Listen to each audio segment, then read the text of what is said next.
Tenno, Kanzu needs your help. The Astrons have sighted infested life forms emerging from the boil. We need to deal with this thing immediately. Report to Kanzu in Cetus. Hello everyone, in front of the Fire Lord here, with Plague Star, one of my favorite events in Warframe, and an event only available in Plains of Eidolon.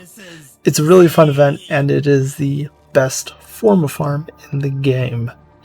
Doing the full mission, you get the full amount of stand you can get in one of these missions will give you one pre-built Forma. No need to build it in your foundry for a day.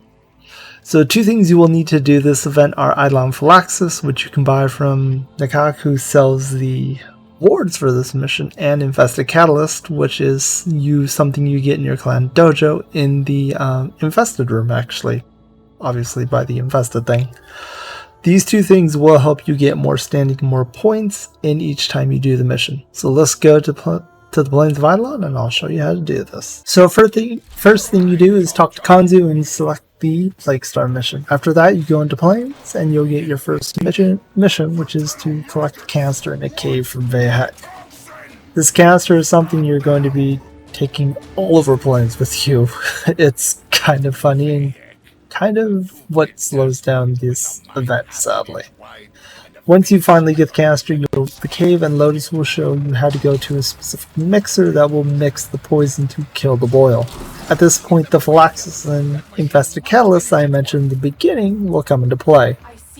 The Phylaxis will give you added standing for each one, but will also increase the enemy spawn and level rate, whereas the Infested Catalyst will give you extra standing for each one, but also spawn a Hemocyte, which is pretty much a discount Lephantis. The more of the catalyst you put in, the higher level the Lephantis gets. The first one starts at about 20, and if you put in all 4, the final one is at 75.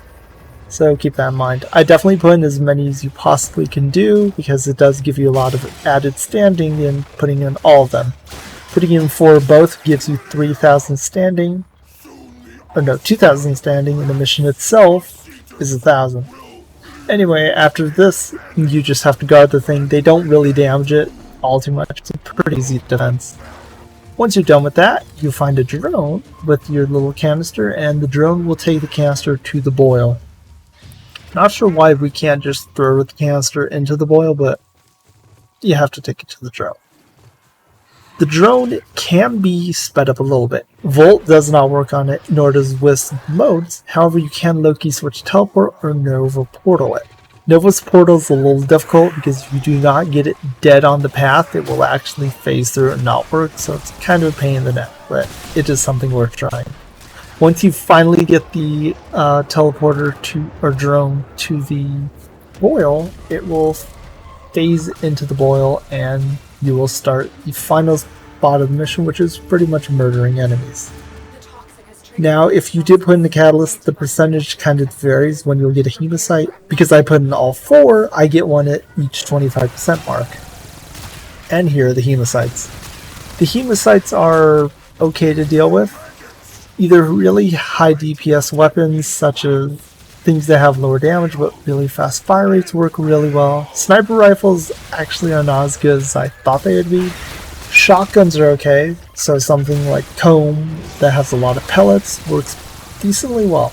I like using really high fire rate rifles like this with a steroid for fire rate such as Harrow. Wisp works really well as well, and so does Nova because her 4 adds damage to enemies affected by the slow or speed buff.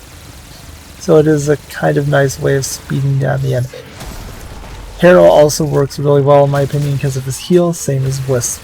Now once you're finally done with that, you can go check out Nakak's goodies. So under Operational Supply, this is where you can get the Plague Star rewards. The first thing she has for 250 standing are 2 different types of flares that will give you an added affinity range when you're near them. Next up for 500 standing is the Plague Star emblem, and then for 750 standing you have a Cetus Wisp, which is really nice if you have trouble finding these because they're pretty damn rare, unless you're lucking bounties. For 750 standing they also have 2 of the very rare mining materials, as well as some of the old rare fish. Huthor tendrils, Norg brain, and the mercury liver, and then Radiant centrium and the heart leaf. For 1500 standing, they have Fulmination's Sacrifice. Fulmination is kind of useless because there's Prime Fulmination, but Sacrifice is amazing. It's a really nice Sentinel if you get downed a lot and your Sentinel revives itself, or if you just kind of want to live a lot. This works, I think, really well with Protea because I think with her 3 augments she can revive Sentinels, so something to keep in mind. The Forma. So if you used for the Eidolon Phylaxis and for the Infested Catalyst, like I said, you'll get 3,000 standing in total. Or is it, I think it might be 3,050 standing. So you can get 1 Forma from the mission, which is really nice. This is a great farming for Forma. For 2,000 standing, you get the Eidolon Phylaxis. I don't know if that means you actually have to grind 2,000 standing alone before you can buy this item. Kind of sucks if so. For 3,000 standing, you can get either the Snipetron blueprint or the Ether Daggers blueprint. I'm not sure if these are tradable. I'm hoping, considering you can buy multiples, and I did at one point. For 5,000 standing, they have the Exodia Epidemic and Exodia Contagion, both really useful for different types of builds for Zaws. I know people loved Contagion, and I think people have used Epidemic or a different type of Contagion, or a different type of Exodia mod. I might be getting it confused with. Anyway, here is the Ghoul Saw. This is a new weapon that was added this time at the event. Steve, 2 years ago, mentioned that they did want to add the Ghoul Saw into the game, and they finally have done it. Butcher's Revelry is actually a specific stance for this weapon, as you can see by the fact that it says Saw stance at the bottom. And then here are the Plague Zaw parts. These both are really well used, Plague Rapath and Plague Boken. I don't know if people use Aachen a lot. I know they use these 2 bits a lot. So these all go for 2,000 standing. The Ghoul Saw bits, as you can tell, all go for 4,000, and the Butcher's Revelry goes for 3,000. So you're going to have to do quite a few of these. So it's what? 4,000 times 5? So 2,000 standing in total, which means you'll have to do 7 of the events to get full weapon. That does mean you'd have to put in 4 Phylaxis and 4 Catalysts as well. And then that's not even counting this you would get. So yeah, that's going to be kind of a pain. But the rewards are definitely well worth it. Even if you just want the Forma, definitely do the event. Well, thank you so much for watching. If you're new, do not forget to like, comment, subscribe, and I'm running this event a lot on Twitch at twitch.tv/Inferno the Follower. Anyone is welcome to join me, even if you need to be carried through the event because you're newer, I'm more than willing to help you. Thank you so much for watching and have a wonderful day. Bye everyone. Bye everyone. Take care all. Peace.